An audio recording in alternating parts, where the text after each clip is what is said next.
Today, we're going to be sharing some smart habits you can adopt to get out any debts you might have under control once and for all. So, by having access to credit, we can immediately get almost anything we need. We can borrow money for a car, we can qualify for a safe and secure place to live, we can even get access to cash in an emergency. But all too often, we choose to borrow money and use credit cards for everyday purchases. When we get into this habit, all it takes is one emergency or loss of income to quickly overwhelm us with that debt. So the first thing we want to do is identify any signs of debt overload. So, number one, if money goes into the savings and then it comes right back out. So, it can be incredibly frustrating to see money flow into your savings account only to watch it disappear just as quickly. This often signals that your expenses are outpacing your income. And in many cases, it means you're relying on credit to cover basic needs like gas or groceries. And many of us find ourselves in that situation. And when debt becomes a regular part of our monthly spending, it's a very strong indicator that your financial foundation needs attention. And that's why we offer financial fitness at California Coast Credit Union. So, other warning signs might include only being able to make minimum payments on your debts. While it may feel like we're staying afloat, this approach can cost us significantly more money in the long run. If we're frequently requesting late fee waivers or depending on grace periods to make ends meet, it may be time to reassess our financial strategy. So, one other helpful metric to help understand our situation is our debt to income ratio. You want to know what that is before you apply for any new credit. So, a simple way to find out what your debt to income ratio is by adding up your minimum debt payments and housing payments, then dividing that total by your gross monthly income. A high debt to income ratio can limit your financial flexibility and affect your ability to qualify for future big ticket items. So there are four main things that we need to know to deal with our debt. So number one, dealing with debt starts with awareness. This means taking an honest look at where we stand financially, understanding how much we owe, who do we owe that money to, and what our monthly obligations are. So without this clarity, it's easy to feel overwhelmed or stuck. But once we have a clear picture, the next step is to set goals. Your goal should be both specific and motivating. Whether it's becoming debt free in 2 years, maybe it's paying off one credit card in 6 months, but specific goals give our efforts direction and purpose. With awareness and goals in place, we can then create a plan. A plan is a realistic step by step roadmap to reduce and eventually eliminate our debt. This should include having a written plan for each paycheck before you get paid. But sometimes even the best plans don't work without determination. So staying committed, especially when the progress feels slow, is the key to making all this work. Yes, there will be challenges along the way, but with persistence and a clear vision, we can regain control of our finances and build a more secure future. So today we're going to take a deeper dive into each one of these to help us create a plan that's going to work for us. So how do we do that? Well, step one is awareness. So to really understand our debt, we want to start by asking a few key questions. And then these four questions right here. Exactly how much do we owe? And what is it costing us? This includes not just the total balances, but also knowing the interest rates, the fees, and any kind of long-term impact on both your financial health and your mental health. Many people we work with are shocked to learn how much of their monthly payments go towards interest rather than just reducing the principal. So knowing our numbers helps us stay informed and prioritize which debts to tackle first. It also gives us a clear picture of how debt may be limiting our ability to save or invest or even enjoy financial peace. Equally important is reflecting on exactly what we're buying and what causes us to overspend. So we have to be honest with ourselves. Are our purchases aligned with our values and needs? Or are they driven by stress or convenience or social pressures? Identifying spending patterns can reveal habits that sneakily contribute to our debt. So gaining an insight into our behaviors will help us make more intentional choices. Okay, so before we can create a plan to drive debt, we need to gather all our credit card statements, all of our information. And I like to organize it something like this. You're going to have a list of all your creditors, all the banks and credit unions that you owe money to. Then list the balances on each one of those debts. The third column is we need to understand what our interest rates are. And the fourth piece of information is we need to understand what our payments are every month. And by this, I mean your payment is how much of your next paycheck is already spoken for. Now that we have a total of how much we owe, now we need to understand how much it costs to maintain that debt. So most credit cards are charging over 25% now. So another way to think about that is think of the interest as a monthly fee. If you're seeing that you have a credit card and $100 a month is going to interest, think of that. Would you have signed up for that credit card knowing that there's going to be a $1,200 annual fee? Probably not. So what we want to do is we want to understand how did we get there? And we call this boiling the frog. So first we think about, we charge $100 for a pair of shoes, and then maybe we buy $200 concert tickets. And then we buy, a $700 computer. So next thing we know, we have $5,000 in credit card debt. And this is, many of us, I'm sure, are feeling this where we put our, emergency expenses, the things that we weren't prepared to buy on the credit cards. And now we're finding ourselves in this situation. But there is hope. What can we do? And before we move on, I want to show you a couple of examples of how we are kind of lured into this by deals. So this is a deal I saw recently where a computer store was offering $300 off a $1,300 purchase of a computer. And at first glance, making a $30 payment on a $1,000 credit card might seem manageable. But when you take a closer look, the numbers tell a different story. With an interest rate of 26.99%, only about $22 of that $30 minimum payment goes straight to interest, only leaving about $8 to reduce our actual balance. So over time, this adds up in a big way. If we just stick to making the minimum payment, it will take nearly 5 years to pay off that original $1,000, and we'll have paid over $780 in interest alone. So I can think of much better ways and much better things that I want to do with my $780. So I'm doing a lot of talking. Let's go ahead and put in the chat. Let's open this back up to you guys. Once you're seeing this, you say, wait a second, I'm going to save that money and I'm not going to put it on the credit card. I told you I can think of a lot better ways to spend that $780. How about you guys? What would you guys do with that extra $780? Go ahead and put it in the chat.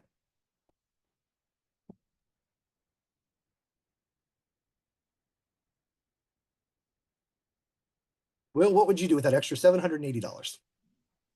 I tell you, I would love to go on a road trip. Fantastic. Spend time with my family. Perfect. Well, we're gonna get more of that. A lot of investing, saving. Just probably save it and investing. I love this group. They want to invest it and save it. Absolutely. High yield savings account. That's great. They attended our seminar, our workshop last month, which was on savvy savings. Wonderful. Okay. So in the same way we just saw how that interest accumulates with a new purchase, we also want to take a look at debts that we may have had previously or may have been deferred. So one thing I want to talk about is our student loans. Let's look at credit reports and see, do we have any student loans that we need to deal with? Do we need to handle? So let me give you an example. If we have a balance of say $4,800 on a student loan with a 6% interest rate, it may not seem too alarming at first glance. However, even with a relatively low interest rate, it adds up over time. So in this example, in the first month, we're charged $23.67 in interest, bringing our total balance now to $4,823.67. But the next month, interest is calculated on that slightly higher balance, adding $23.78 more. So this slow but steady increase continues, and if no payments are made, the balance will keep growing. So now imagine this pattern continuing for 2 full years of deferment with no payments made. Just interest quietly accumulating. By the end of that period, your balance has grown from $4,800 to now around $5,370. So that's over $570 added simply from waiting. So here's smart habit number 1.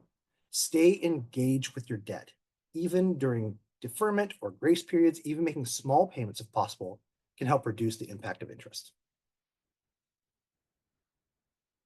So step 3, we need to know what we are actually buying. So one of the most insightful steps you can take towards improving your financial well-being is to closely examine your spending habits. By reviewing your credit card statements in detail, you can begin to understand where your money's going and identify patterns that may be holding you back from reaching your goals. This process isn't about judgment, it's about gaining clarity. So think of this as a financial checkup that helps you make more intentional choices. And number four, why do we actually spend more money than we earn? So this last part is about having total awareness of why we spend what we spend. So spending more money than we earn is often less about math and more about our mindset. Our emotions play a powerful role in our lives, and shopping is one way to cope with if we're stressed or bored or feel guilty. But sometimes we like to buy ourselves nice things to celebrate as well. And none of that is bad. We just need awareness of why we are making the purchases. So here's a smart habit number two. Tape a little picture of a happy face and a sad face on your cards and your computer. If you're feeling either of those moods, it's probably not the best time to make a purchase. So put those cards away and revisit that purchase later. Our environment also influences us. Advertising, social media can pressure us to spend money beyond our means. We may also spend money to maintain a certain image, trying to project this image of success or keeping up with others, even if it strains our finances. So these emotional and environmental pressures can cloud our judgment and lead to choices that don't align with our long-term goals. And lastly, there's also a sense of this entitlement that can creep in. We work hard for our money and we feel we deserve to treat ourselves. And of course we do, even if it's not financially sustainable sometimes. So over time, these choices become habits, and spending more than we can afford can start to feel normal. But by recognizing these emotional drivers behind our spending, we can make more mindful decisions that support both our present needs and saving for our future. Okay, so we've talked a lot about awareness of debt. We've talked about habits. So now let's use that information to start setting some goals. So goal setting is an art form that we get better at with practice. So many of us have seen this SMART goals format before. I know we like to share it in our workshops, and it's one of the most important things we do when we coach people one-on-one in financial fitness. It's because we've seen that it's proven to be very effective by making sure that we set goals that has each one of these features, we're far more likely to achieve it. So what are we talking about? Specific. What do we mean exactly? Will said, I want to take a vacation, right? But we didn't talk about details of where he wants to go and why and when. But if Will comes up to me and he says, hey, I want to go to Spain in September of 2026 for 1 week, then we say, okay, that's a specific goal. I know what he wants to do and how much it might cost, and he can start planning. We might say, I want to be debt free.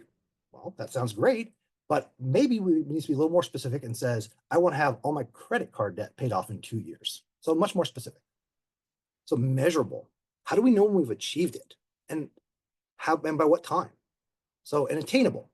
Is it a goal I can reach? So again, a lot of people say, I have $10,000 in credit card debt and I want to pay it off in 1 year. And again, we say, I think I've used this example before, but that's a lot. That's $833 a month that you would have to pay. So that might seem out of reach for some, but maybe we take a look at 3 years. That's $277 a month to pay off $10,000 in debt. I can probably do that. Now, I could make that $833 a month happen. If that was my goal, I could get a second job, I could rent a room, I could sell things, I could not eat out or having fun for the next year. I could make it happen, but I have to be totally concentrated on that goal to reach it. So we want to make sure we're helping our members set up goals that are attainable and they're not going to,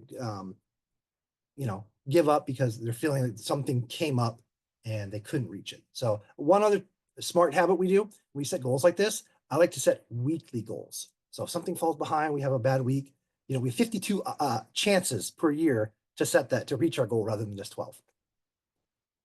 Next is relevant. Relevant has to be something that you want, not something that other people want for you. If you're not committed to reaching the goal for yourself, then you have no reason to work through it when times get hard. And lastly is timely. How long do we need to achieve it? So we have to have a date in mind so we can measure our progress. So I'm going to ask, just like I asked Will, does anybody else have any specific goals they're working on this year? Go ahead and put that in the chat if you'd like.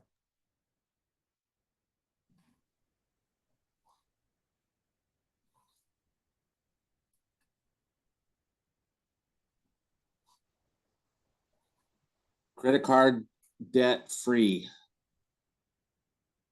Nice. Perfect. Paying down debt.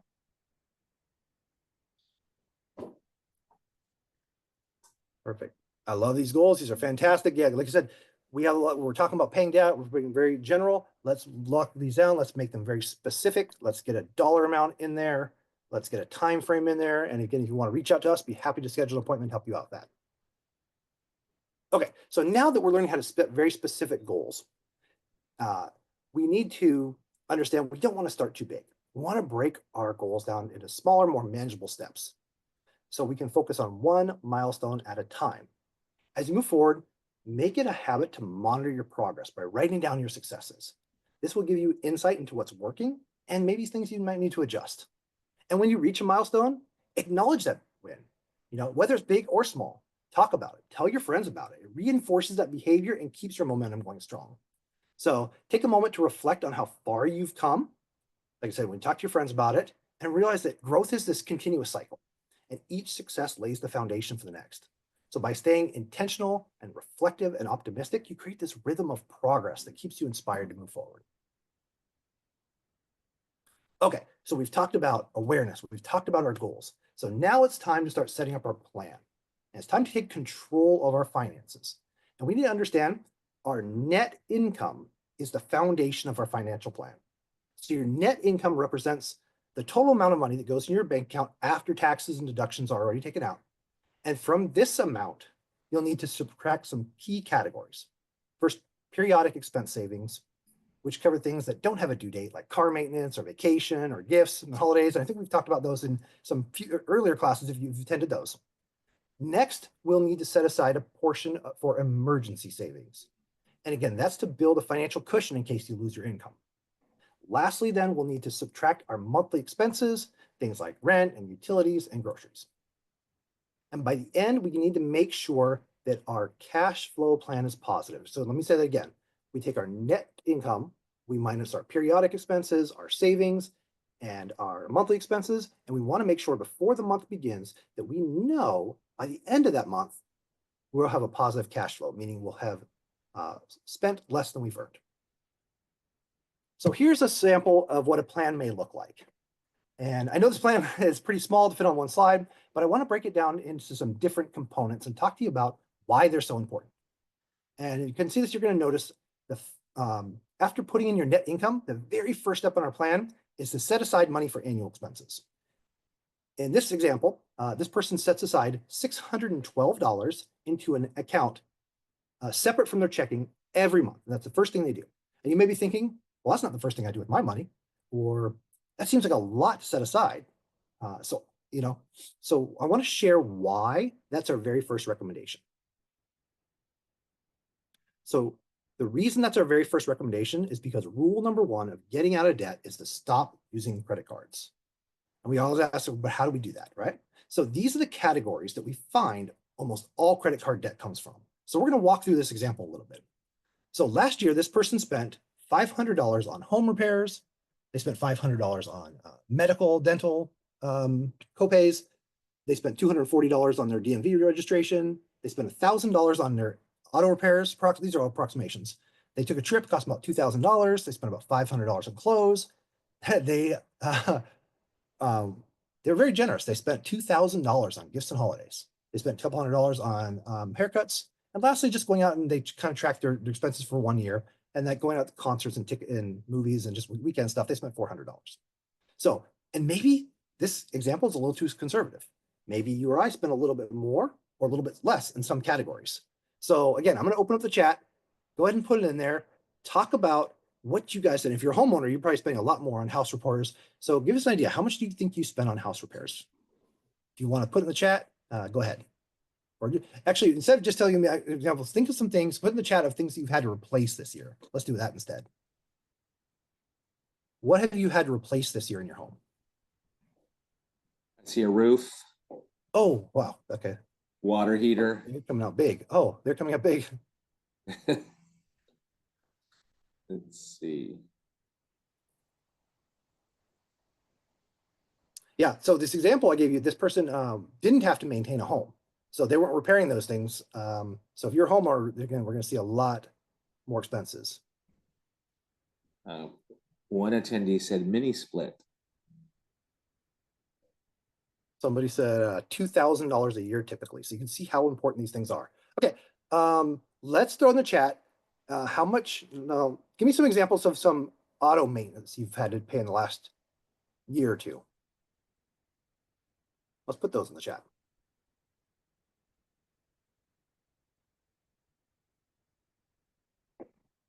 Someone says tires. All 4 tires replaced, right?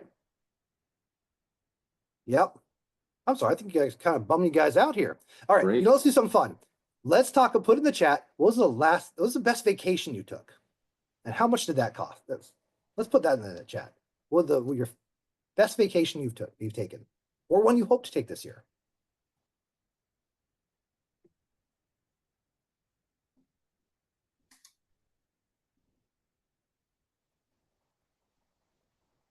$2,500. Dominican Republic. Wow, nice. Spain, 3,000. Look at this. Oh, This is great stuff. Okay, so we can see how much Portugal and Spain. So we can see how much these things are talking about. And then my example was pretty conservative, right? At 612. So it looks and sounds like in many of our cases, we'd have to set aside much more than that $612 every single month. Or we can break that down by week or by every other paycheck, however we get paid. Okay, so now that we have broken that down, actually, let me go back to that last slide. Now that we have an idea of how to fill that in and how to calculate those periodic expenses, again, we put the example this person used and we add this up. And then we divide by the number of months that we need to save the money every single month with the first thing we do with our paycheck. And what this does, it allows us to have that money saved so things we don't add to that credit card debt we were talking about. Right? So now that we have a plan to stop adding to that debt, how do we take care of the debt we've already had? This is probably all those things that we've had to buy last year. And then because we didn't set the money aside first necessarily, we've had to put it on a credit card. So how do we deal with that? So there's several different debt repayment strategies. And you may have heard of some of these. One is called the debt avalanche. And what that is you line up all those, all your debts we were talking about on the previous slide, and you just line them up from the highest interest rate to the lowest interest rate. And what that will do is you focus only on that credit card with the highest interest rate. You make minimum payments on everything else until you completely pay off that card with the highest interest rate. And then you move to the next one. Now, we sometimes have something similar. It's called the debt snowball. And you may have heard of this one also. Very similar concept, except the only difference is you line it up and you simply focus on the debt you have with the lowest balance. You just make the minimum payments on everything else. And any extra money you have goes towards paying off that loan or the credit card with the lowest balance. Once that one's gone, you wrap up that, include the money you would have paid towards that payment into the next highest balance. Now, there's a couple other options. Some people, if their cash flow is very tight, meaning they're barely making they're barely making ends meet. They're having a struggle even being positive cash flow every month. That might be a bigger area of concern than the paying off debt with using the avalanche or snowball. So what you do in that case, you line up your debts with the biggest payment to the smallest payment. And that way, once that smallest payment is gone, you'll have that much extra cash flow every month to tackle the bigger ones. There's a fourth one we like to talk about, and this is the credit score repayment strategy. And what a lot of people don't know is once your credit card balance goes over 30% of the available limit, it drops your credit score significantly. That could limit you to getting maybe better interest rates on credit cards or applying for other loans. So that might be one strategy you need to improve your credit score. So in that case, what you do is simply line up your debts the same way we use that sheet, but just line them up by the credit card, or it's going to be the easiest to get to the card to below 30% of the limit. Okay. So there's also several other debt repayment strategies. But before we move forward, I want to share this because this is imperative to understand. We cannot borrow our way out of debt. So moving $10,000 in credit card debt to $10,000 to another kind of debt still means you owe $10,000. But we can pay less interest and reduce our payments, which may make it easier to save money for periodic expenses so you can stay out of debt. So one option is to refinance your car loan, which could lower your monthly payments or allow you to take cash out of any equity you might have in your vehicle. If you're a homeowner, you might explore the option of using your home's equity through a home equity line of credit. So home equity lines of credits can typically provide access to larger sums at usually lower interest rates because they're fixed. But for more flexible borrowing, a personal loan might offer a lump sum with fixed payments. And this is a nice option because you don't necessarily need collateral for a personal loan. If you're focused on reducing high interest debt, you may want to consider doing a balance transfer to a low, like a 0% promotional credit card. I know actually California Coast, we offer a 2.88% for the first year.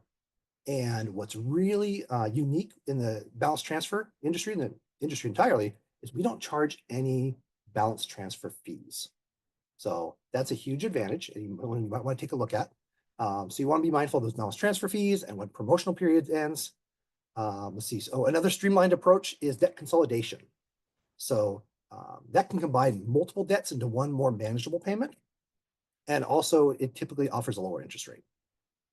Now, each of these options has its pros and cons. So it's important for us to do our research to see if any of these tools might work for us. Now, lastly, it is so important that we stay away from payday loans or high risk personal loans. So CalCoast now offers a couple of new products to help with that. It's called QCash. So QCash is designed to quickly assist our members during times of need and offer them better alternatives to payday lending options. So what you can do, QCash can be used by existing primary members who have been with the credit union for at least 3 months.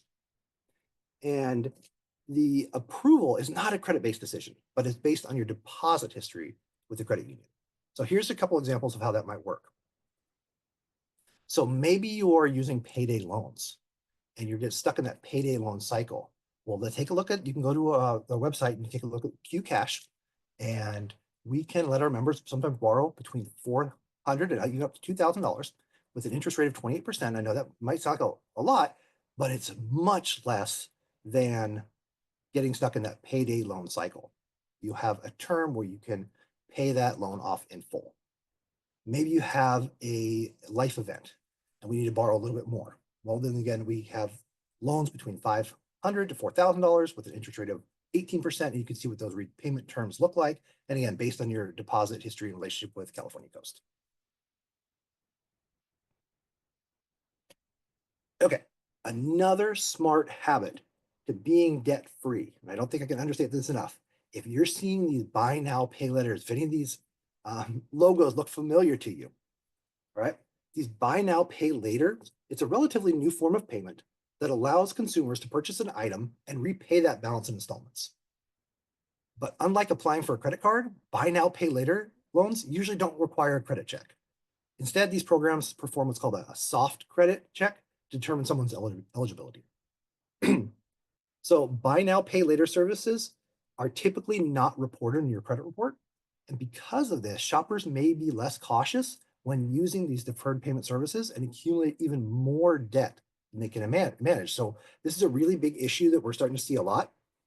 And the reason why it's such a big issue is we're seeing people taking on multiple of these buy now, pay later loans. So you might have 5 different buy now, pay later loans that you're paying $50 each to every month, which means you'll have $250 less that month for other expenses. So not only could you be being high interest, but you may also find that falling behind on the payment terms can result in charges that are even more expensive than credit card interest rates. So again, we're going to highly encourage you to take a look at all your options before making a buy now, pay later purchase.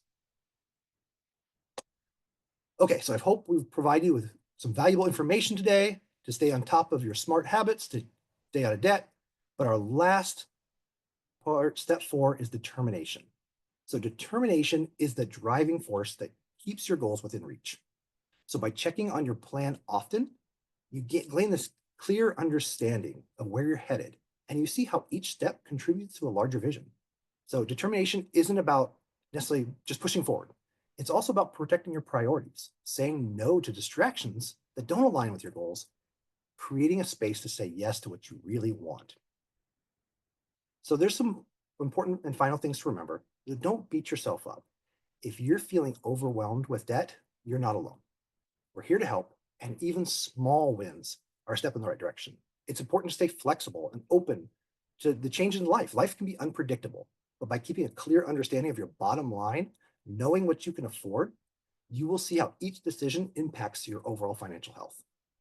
Staying connected to your long-term goals, whether you're saving for a home, or I think somebody said they're saving for a new car or planning for retirement, let those goals guide your decisions. So again, each month before the month begins, as you create your plan to live within your income, you're going to see how these smart habits will support your sustainability and growth. If you want more information, not just about smart habits being debt-free, maybe you want to learn about retirement or investment. We have all kinds of resources here at California Coast. One is Enrich. You can go to www.calcoastcu.org/enrich. You'll find all kinds of tools, courses, videos, articles, any information you want on financial education. You can also visit our YouTube channel. I believe this video will be up on our YouTube channel as well. Or if you wanted more help creating a plan of your own, this is a free benefit we offer to our members at California Coast. You can meet with us one-on-one, and we handle all the appointments through your computer using Zoom. We share handouts and information, all kinds of tools to help you create a plan and reach your goal.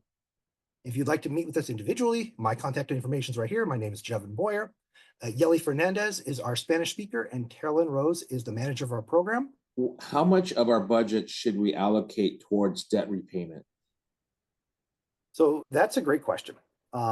Some people like to do what's called a percentage budget, where they have everything like, okay, I'm going to, 30% is going to, housing, and 10% is going to credit card debt. So there's a couple different ways to do it. And it really depends on, again, what that cash flow is. If our cash flow is, we're only positive $50, it's going to be difficult. We got to first find ways to open up that cash flow. Add more income, reduce expenses. Again, we can help you do that. But I think this person is looking for more of a percentage. I'll tell you what I did when I first started doing this. I had that same problem. I had money going into my savings with the best intention of savings, and the money coming right back out. So what I did, I actually had my employer move 10% of my paycheck into a different account that I never saw, wasn't part of my checking account, and I let that money pile up, and all that money went to go paying off debt. So that's what I did. I used 10% to get started. I've heard people try that. Sometimes they say 10% is a little too aggressive. I can't afford that right now. I've had somebody move down to 5%, and that 5% actually worked out really well for them. But by having your employer do it, and what I mean by your employer do it is having your direct deposit split up into a different account, and you don't think that you have that money to work with, all that money can go towards your paying off debt, and using the percentage really helps out. So I'd say start with 5 to 10% if you can. Excellent. Thank you, Jevin. Yep. So we have a few attendees that'd like the slide deck and some of those spreadsheets. Sure. What I might recommend is if you want to email me, I can make sure that you get access to those spreadsheets. My email is I'll put it in the chat so that you can email me if you want any of those resources. Question, Jevin, when you meet one-on-one with members during your financial coaching sessions, what is a typical format that you go through? Yeah, that's a great question. So minimum, we have 3 sessions. So the first one's typically about an hour and a half. And what that looks like is it's a information gathering session. Again, just like the things we talked about on the slide, I'm going to ask you to pull your pay stubs so we know what the net income is. I'm going to ask you to pull all of your statements, anything with a due date, so we know what your expenses are every month. Anything with an interest rate, any credit cards you have, car loans, student loans, anything you have. So that's going to we're going to help you create that cash flow plan we talked about. That's what the first meeting looks like. The second, then we're going to have you track, and that's the most important thing we're going to do. I'm going to ask you to track all your expenses for a month, because that's going to really be eye-opening, and you're going to see, okay, I think I'm spending, $300 a month on food. I'm actually spending $800. So by having that realistic, this is what I actually spend, that's eye-opening, and that kind of drives our plan. And again, the third meeting is about the SMART goals we talked about. What's a SMART goal that's going to help you reach that next step?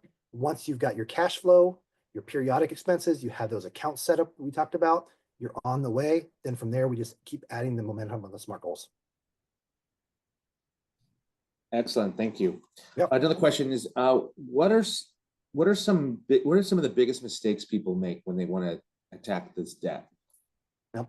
So again, the very first line is to set aside money for periodic expenses, because what we say is people want to pay down debt and they save money and they make bigger payments towards their credit cards, but then we're seeing they continue to use the cards as well. So they're making the big payments, they're doing the right thing, but they're not protecting themselves on the back end, and it's making it harder and harder to pay down debt. Also, maybe just the awareness, because again, one advantage is going through this. We're going to go through your credit card statement with you, and people are finding, oh, I didn't know my interest rate was so high. I didn't know I had an annual fee. I didn't know, this much went to interest. If I would have known, I would have chosen to use my money differently and paying off maybe this debt instead. Excellent. Another question came up regarding debt consolidation. How does that affect your credit score? Is there any negative impact on credit score when you do a debt consolidation? Well, I think it's important to know that, and that's why we brought this up in the presentation, that you're just moving that debt. If you owe $10,000 on a credit card and you slide it $10,000 on a loan, you still owe that $10,000. But there could be some instances where it does affect your score. Let me give you an example. I know we talked about how if you owe more than 30% of the balance on a credit card, that can drop your score significantly. But if you maybe move money from a credit card to an installment loan and you get that balance down to below 30%, that can help improve your score. Excellent, thank you. Another question came in regarding setting up a HELOC at CalCoast. The question is, do we have to move or apply for a mortgage loan with CalCoast, or can we keep our current lender? You want me to go ahead and answer that? You want to answer that, Will? Yeah, I can answer that. If you want to set up a HELOC at CalCoast, you do not have to pay off or apply for a mortgage loan with us. You can keep that mortgage in place with your current lender, and we can take a look at your, look at an application for a HELOC at CalCoast. If you want more information, I put my email in the chat, and I can connect you with one of our financial service representatives that can give you more information about setting up a HELOC at CalCoast. Question, Jevin. With the credit score strategy, how soon do you see that score improvement? Oh, that's a great question. I'm glad that was asked. So on your credit score, you're going to see something called a reporting date. So under each loan or credit card you have, it's going to say balance updated on. And let's say, well, actually, I'll just tell you. So at California Coast, we report at 4 a.m. on the 1st of every month. So what that means is all our credit cards are due on the 25th. That's the due date, but we have a reporting date where the credit report gets updated. And again, that's on the 1st. So what you're going to want to do is learn what all of the reporting dates are. And after the report, it reports, that's when you're going to see the adjustment in your credit. So basically once a month for each loan you have is when your credit score will adjust. That's how you see the adjustment. But again, typically when you work with us one-on-one, we have both the financial fitness service where we break down we create the plan for you, but we also have a service called the credit review. And what we do is we go through your credit report with you line by line. We teach you how to read it, and you're pretty familiar with how to read your score. We give you some ideas on how to help improve that score. And then we have a great handout, and I can actually give this to you to hand out. It's called How to Improve Your Score in 60 Days. And we're really finding we can make a big difference on people's credit reports within 60 days.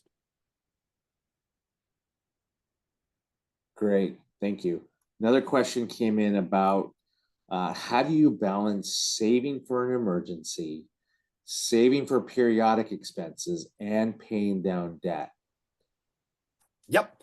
And that's the whole, I'm so glad you asked that, because that's why we have the plan. And that's why you'll notice on the plan, actually, I'm going to go back and show you that slide. It's that small one. But you notice you have very top is you put your income in, right? And then before you even start paying your bills, save for annual expenses, save for periodic, save for emergency, and we have a balance. And you can play with those numbers a little bit and say, okay, how much do I need to put aside in each of those categories and still be cash flow positive? Meaning, will this plan work for me? Once we've determined how much we need and how much we can afford to save, then we start taking a look at our bills. And we say, okay, this is due on the 1st, this is due on the 2nd. And why this is important, I'll tell you what the trick I do. So I actually have all of these set up automatically on the first. So I'm literally paying myself first, and then I have my bill set up on the third. But I think that would help. And again, if you want to work with a coach, we can help you put those numbers in order, seeing how much you can set aside for each one, because it is absolutely a priority to make sure we're contributing each one of those every single month. Great question. Excellent, excellent. So aside from your plan, are there any tools, any other tools or software apps that you recommend for managing debt and maybe paying that down faster? Sure. So yeah, there's a lot of great tools out there. I know we have a slide on all the different tools. Some people like to use what used to be called Mint. Some people like to use Expensify. Some people like to use different apps for different reasons. I'm pretty old fashioned. I like this Excel. I keep my plan and I just follow it. But there are a lot of great apps out there. And if you get that person's email, we can send them all the different apps we have and put actually really make it the focus of one of our next classes. Let's do that. Excellent. So just a reminder, if you have any questions, feel free to put them in the chat or the Q&A. I have another question that came in. It's, what advice do you have for someone who is overwhelmed with their debt situation? Yep, I can help with that. But actually, let me just go back because I want to answer that last question a little bit better. Something I forgot to mention is we have something called CalCoast Money Manager. So actually, that would be a great app to start with, because it takes all of your expenses and it helps you separate them and know exactly what you're spending. So if you're looking for an app, I would start with CalCoast Money Manager first, and then we'll take a look at that one and see how that works for you. But going back to that next question is, how do you deal with when you're overwhelmed? What advice would you give to someone who is overwhelmed with their debt situation? Yep. Well, the first thing is, remember, you're not alone. A lot of people are feeling this way. We're seeing the prices go up. Things are feeling uncertain. And CalCoast absolutely has your best interest. That's why we have a team of people. Please stop by, visit the branch, call the customer service, have our direct phone numbers. Oh, sorry. I think I lost the presentation. Can you still hear me, Will? Yes, I can hear you. Okay. I think I lost the presentation, but I think you can hear me still. Hold on. Let me stop sharing for 1 second.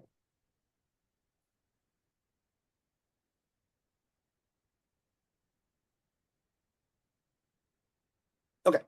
So going back to when you're feeling overwhelmed. Yeah, that's why we have a whole team who is looking out for literally your best interest. That's why CalCoast employs a whole team of financial coaches to meet with you one-on-one to say, okay, this is the situation. Let's take an honest look at it, but let's take a look at our options too. And remember, even the smallest wins can help us get in the right direction. And we're not stuck, right?